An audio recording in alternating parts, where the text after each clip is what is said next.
देश में लगातार तीसरे दिन कोरोना केस 2 लाख के पार पहुंच गए हैं। पिछले 24 घंटों की बात करें तो 2,34,000 से ज्यादा नए मामले सामने आए हैं। वहीं 1,300 से ज्यादा मरीजों की मौत हो गई है। दूसरी ओर कोरोना को लेकर एक और बड़ी चिंताजनक खबर आई है। कोरोना बच्चों को भी शिकार बना रहा है। गुजरात में पिछले 15 दिन में अलग अलग जिलों में मिलाकर कुल 493 बच्चों के संक्रमित होने की खबर मिली है, जबकि कोरोना संक्रमण से 5 बच्चों की मौत भी हुई है। ज्यादातर संक्रमित होने वाले बच्चे 1 से 10 साल के हैं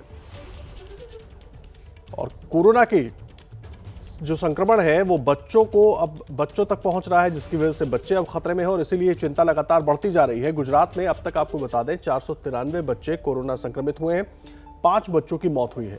ज्यादातर बच्चे 10 साल या उससे कम उम्र के हैं और इसीलिए खतरा लगातार बढ़ता जा रहा है। ये गुजरात का आंकड़ा हम आपको दिखा रहे हैं। 493 बच्चे संक्रमित हुए हैं, 5 बच्चों की मौत हुई है। बच्चों में कोरोना संक्रमण से जुड़ा एक और गंभीर आंकड़ा सामने आया है। हरियाणा में 15 मार्च से 11 अप्रैल के बीच कोरोना संक्रमण के कुल 41,324 नए मामले सामने आए। इनमें से 3,445 बच्चे हैं। इन सभी बच्चों की उम्र 10 साल से कम है, यानी कि 8% बच्चे कोरोना के शिकार हुए हैं। ये आंकड़ा पहले 1% का था और हमारे साथ सभी खास मेहमान जुड़े हुए हैं। इस वक्त सीधा उनका रुख कर लेते हैं। Doctor Ravi Malik, CMD Radix health care, doctor DK Gupta, CMD Felix hospital, doctor Suchin Bajaj, founder और निदेशक उजाला सिग्नस ग्रुप हॉस्पिटल, और doctor Swati Maheshwari, internal medicine. आप सभी का बहुत बहुत स्वागत है। डॉक्टर मलिक, चर्चा की शुरुआत मैं आपसे कर रहा हूँ। ये जो आंकड़े आ रहे हैं ना, ये बहुत डराने वाले हैं। बच्चे जो है अब वो कोरोना की जद में आते जा रहे हैं। कैसे बचाएं बच्चों को, कैसे उनको सुरक्षित रखें सर, वर्तमान स्थिति जो है? देखिए, बहुत ज्यादा भयावह स्थिति है। पहले जो क्लासिकल कोरोना था बच्चों में बहुत कम हो रहा था, लेकिन अब जो बच्चों के अंदर 3 से 4 गुना, बाकी आंकड़े आएंगे, 3 से 4 गुना ज्यादा बच्चों को अफेक्ट कर रहा है। और एक चीज बता दूं, बच्चों के लिए अंदर एक और बीमारी होती है जिसे हम multiple inflammatory syndrome, multi systemic inflammatory syndrome कहते हैं, जिसमें कि कावासाकी डिजीज की तरह हो जाती है और ये इंटरनल ऑर्गन्स को भी इफेक्ट करती है। मुंह अंदर से लाल हो जाता है और बच्चों के अंदर काफी संक्रमण आ रहा है। अभी 3 दिन पहले ही मैंने 4 महीने के बच्चे को डायग्नोज किया है। बच्चों को बचा के रखना बड़ा जरूरी है। उनको घर में रखिए, लॉकडाउन की स्थिति में रखिए, बाहर बिल्कुल नहीं निकलने दीजिए। ये सख्त हिदायतें मैं पेरेंट्स को देना चाहूंगा। बच्चों को एजुकेट कीजिए। हमारे बच्चे अभी वल्नरेबल हैं, 41% जो नीचे है वो वल्नरेबल है। कुंभ के बारे में एक छोटी सी बात मैं बताना चाहूंगा। हम पूरे अंतरराष्ट्रीय स्तर के ऊपर एक व्यंग और हास्य का एक विषय बन गए हैं। हमें उसको भी संभाल के रखना चाहिए और कोई धर्म ऐसा नहीं है जो अपनी जान की रक्षा करने के लिए नहीं कहता। सवाल यही है कि बच्चे जो है उनको कैसे बचाया जाए, और जो तमाम बातें डॉक्टर रवि मलिक हमें बता रहे हैं वो बहुत अहम हो जाती है। और बच्चे क्योंकि लगातार घरों में रहे हैं, उसके बाद बच्चे तमाम चीज़ें देखते भी रहे, सीखते भी रहे और लोगों को सिखाते भी रहे। डॉक्टर डीके गुप्ता, मुझे ये बताइए, बच्चों को जो ये कोरोना हो रहा है, खास करके 10 साल से कम उम्र के बच्चों को, ये क्या स्ट्रेन में कुछ बदलाव हुआ है, उसकी वजह से बच्चों पर ज़्यादा अटैक हो रहा है, या कुछ और वजह है? क्या कुछ वो वजह हो सकती है और उनको कैसे दूर किया जाए?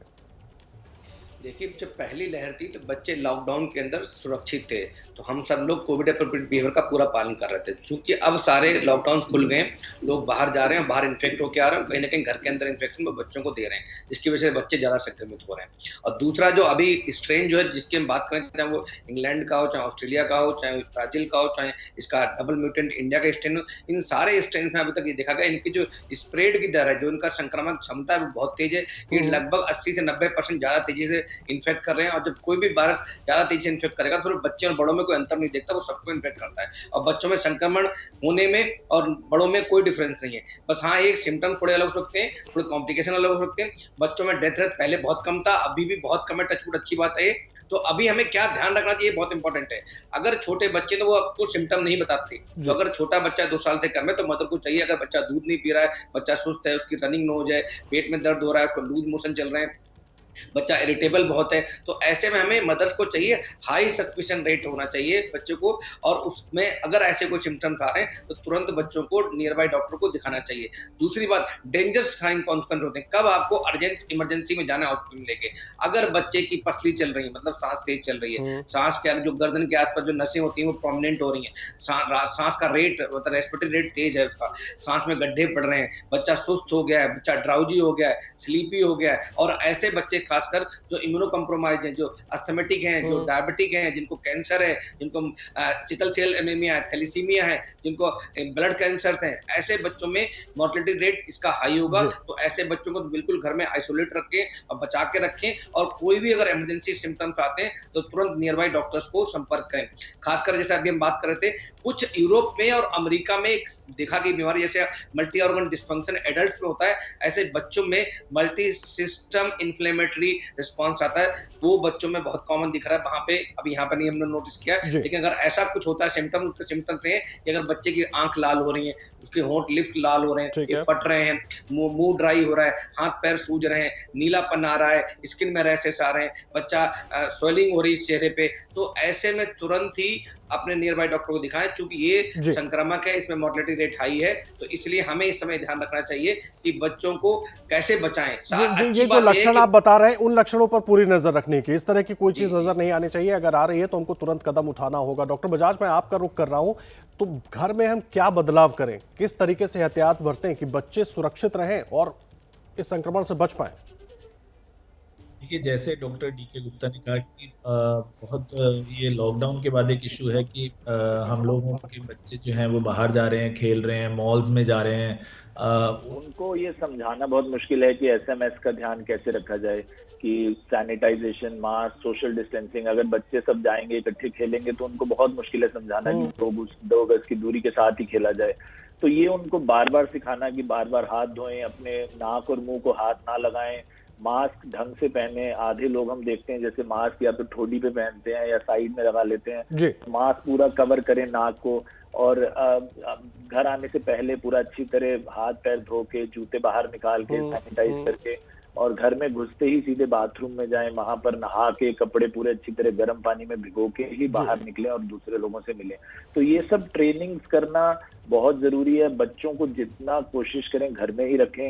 हेल्दी खाना खिलाना बहुत जरूरी है, क्योंकि जैसे बाकी लक्षण बताए, हम लोग और भी डेंजरस चीजें देख रहे हैं मल्टी सिस्टम ऑर्गन फंक्शन के साथ साथ। अगर आप देखें महाराष्ट्र में सिर्फ करीब अभी तक 70,000। ये तमाम अहम कदम आप बता रहे हैं जो उठाए जाने चाहिए, और पहले भी ये सब होता रहा है, लेकिन बीच में एक फेज ऐसा आया कि बच्चे बाहर भी निकलने लगे, तो इसलिए शायद खतरा और ज्यादा बढ़ गया। डॉक्टर स्वाति माहेश्वरी, मैं सीधा आपका रुख कर रहा हूँ। बच्चों को बंद करके भी नहीं रखा जा सकता, और बहुत लंबा वक्त बच्चों ने घर के अंदर गुजारा है। ऐसे में जो है माता पिता को बच्चों को समझाना मुश्किल हो रहा है।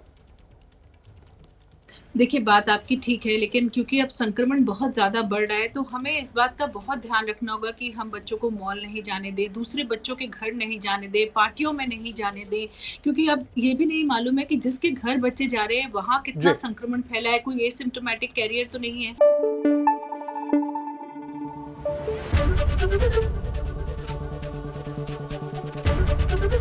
एबीपी न्यूज आपको रखे आगे।